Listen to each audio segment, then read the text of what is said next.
Hey everyone, Mrs. Hayden here, welcoming you back to another fun-filled school year. I know that we are not starting in person, but we are going to have just as much fun, if not more, with our online learning. This year I'm teaching both pre-AP U.S. History and regular U.S. History. The presentation that you're viewing right now, you can access it on Otis in the class board underneath the back to school night announcement. So in this presentation, I'm going to talk to you a little about me and then a little bit about what the school year is going to look like in this class specifically. And then the last 3 slides are going to be something that you're probably getting in all of your other classes. So let's go ahead and get started. So a little about me. I graduated with both my bachelor's and my teaching credential from CSU Sacramento, which is also known as Sac State. This is my 10th year teaching, but it's my 4th year at Chilton, and I feel very privileged to be at Chilton. I consider it to be the best middle school in our district and in the surrounding districts. So if you're new to Chilton, you're going to realize pretty quickly why we are so special.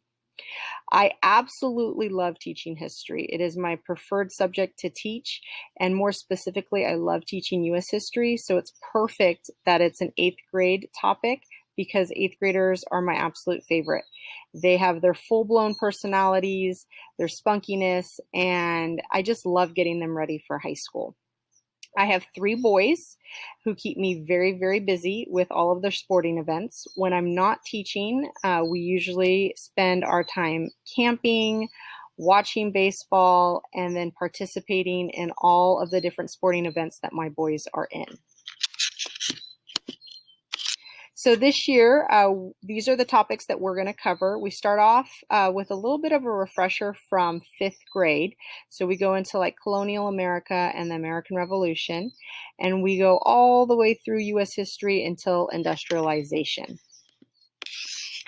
Here are our 5 domains for history. These are considered our standards that the students are graded on. They are the same as last year. We still have formative versus summative. Formative does not count towards the final grade. It is all practice to help them do better with the summative assessment. As you can see, these are the various components that the students will be assessed throughout the year. And then the biggest difference that we have this year is that we only have 2 learning behaviors, whereas last year we had 3. This is our new 8-point rubric scale that we're going to be using this year. It is one minor change that we made to our rubric. So before we only had 4 columns: beginning, approaching, proficient, and mastery. But students had a difficult time really understanding where they fell within each column. So if they received a proficient grade, they didn't know if they were closer to approaching or closer to mastery. So with this new 8-point scale, we're providing better feedback for both parents and students, so that now when a student, think of it as like a plus and minus. So if a student receives a 6, they know that they are closer to the mastery level than to the approaching level. This year, we're going to be using a spiral notebook for both distance learning and when we return to the classroom. I always tell my students to get the 5-star brand if they can, because it is more durable and it will last all year long.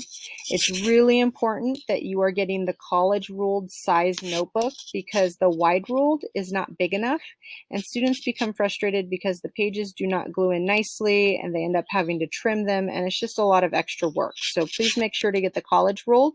And then we're looking for either 3 subject or 5 subject, whichever one you can find. At some stores, it's difficult to find one or the other, so 3 or 5 will do. And then in the presentation, you can access it and hit these hyperlinks here, and it shows you the pricing at both Target and Walmart. We looked on Amazon, and Amazon was asking for like $9 a notebook, which is unheard of for these notebooks. So we included Target and Walmart.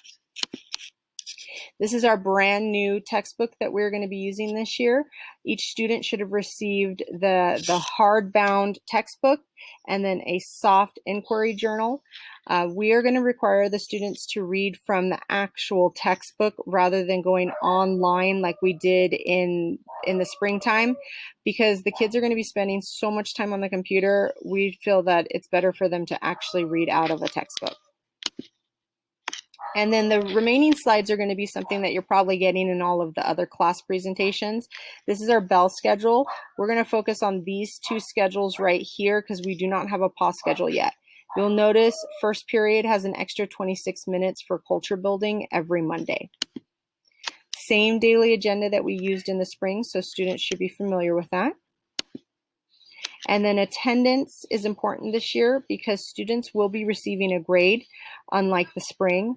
Daily attendance is going to be taken. So if a student is going to miss part of the day or all of the day, it's really important for parents to call into the office just like you would do if we were back on campus.